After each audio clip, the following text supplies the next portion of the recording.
කෘෂිකාර්මික ශේෂ්ත්‍රයේ විශාල අවුල් ජාලයක් තියෙනවා. අවුල් ජාලයක් ඇති කරලා තියෙන්නේ පහුගිය කාලේ. දැන් ඉතින් විවිධ භෝග සම්බන්ධයෙන් මැදිහත් වෙමින් ඒ අවුල් ලෙහමින් මේක පිළිවෙලක් කරන්න ඕන වෙලා තියෙනවා. දැන් අපේ රටේ විනිෂ්පාදනය මේ වෙනකොට ප්‍රමාණවත් මට්ටමක තියෙනවා. අපි අක්කරයකින් ලබා ගන්න අස්වැන්න වැඩි කිරීමේ වැඩසටහනක තමයි ඉන්නේ. තව භෝග ප්‍රමාණයක් තියෙනවා අපි නිසි කළමනාකරණයක් සහිතව වගා කළ යුතුයි. එයින් එකක් බඩේරුඟු. ඉතින් ඒ වගේ තව තියෙනවා බීලුණු ප්‍රශ්නයක් තියෙනවා රටේ. අල සම්බන්ධ ගැටලුවක් තියෙනවා. මේවා ඉතින් ගැටලු තමයි තියෙන්නේ. ඉතින් මේ ගැටලු විසඳීම අරමුණු කරගෙන වැඩසටහන් ක්‍රියාත්මක වෙනවා. ඇත්තම தත්ත්වය මේකයි. අපේ රටේ මේ වෙනස කරන්න අමාරුයි ගොවියොත් වෙනස් නොවි. ගොවි මහත්තුරුන්ව අතගගා හොඳයි ඔයගොල්ලෝ රජවරු ෂෝක් ජාතියට බත සපයනවා වගේ ඒවම කිය මේක වෙනස් කරන්න බෑ. ඇත්තටම අපි ඉන්නේ දැන් එක තැනක ඉඳන් වෙනත් තැනකට පරිවර්තනය වෙන කාලයක්නේ. ඒතර පරිවර්තනය වෙන කාලයක ස්වරූපය තමයි හොඳත් අහන්න වෙනවා නරකත් අහන්න වෙනවා. ඉතින් අපි මේ දෙකටම ලෑස්ති පිට හොඳ වෙනුවෙන් වැඩ කරගෙන යන්න. රජය වී මිල දී ගන්න ණය දෙන්නේ රජයේ සහතික මිලට වී ගන්න. එන ඔහුගේ වකීමක් එහෙම කරන එක සහ ණය ගෙවන එක. මේ ණය ගෙවුවේ නැති වුණාම ඉතින් ආයි බැංකුවලින් ණය දෙන්නේ නැහනේ.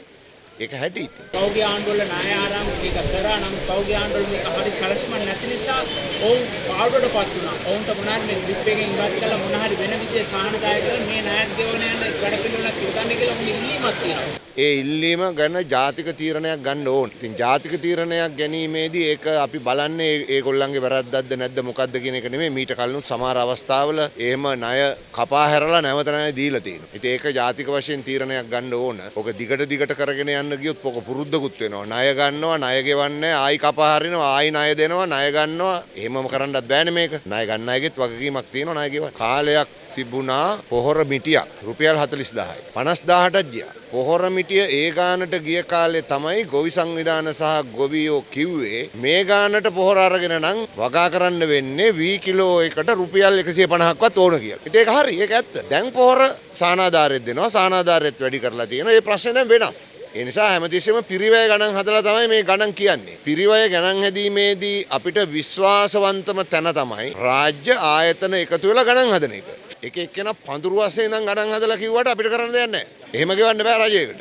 රජය මිල තීරණය කරන්නේ ආයතන ගණනාවක් ඒකාබද්ධ වෙලා. කෘෂිකර්ම දෙපාර්තමේන්තුව, පසුවස්වනු ආයතනය, ගොවි ජන සංවර්ධන දෙපාර්තමේන්තුව, අමාත්‍යාංශය මෙවැනි ආයතන ගණනාවක් එකතු වෙලා තමයි පිරිවැය ගණනය කරලා මිලක් නියම කරන්නේ. ඒක මදි කිව්වට කරන්න දෙයක් නැහැ.